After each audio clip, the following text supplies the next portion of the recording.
have Amod Kant now joining us on the phone line with more. Amod, this is really an unprecedented situation.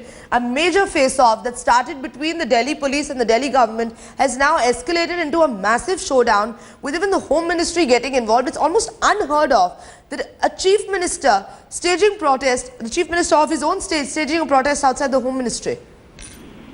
See, personally, I feel that he is a mad person, or perhaps he is legally illiterate, or perhaps there is something wrong with him.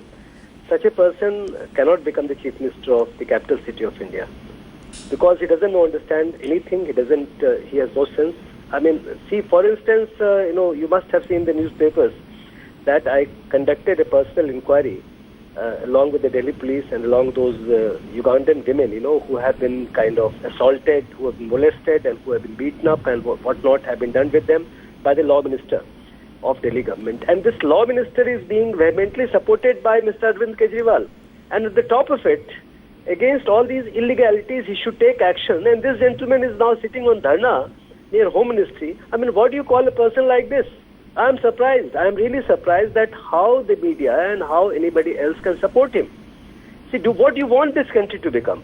Do you want this country to become a country like in 10, 15 other locations in the world where the mob rule is completely prevailing? The country is in crisis. India doesn't face that kind of crisis, I am sure. That we need a person like him to rule the capital city of India. Something very, very serious. It must stop. I think the Home Minister and the government must wake up to it. They must understand what's wrong in the situation. The Congress should dissociate itself through this partnership, whatever they have, this alliance, and then he should be allowed to do whatever he does on the street, not as Chief Minister, but as an ordinary person. Am I okay? Calling? Absolutely. Amod Kant, former IPS officer, thank you so much for speaking with Headlines today.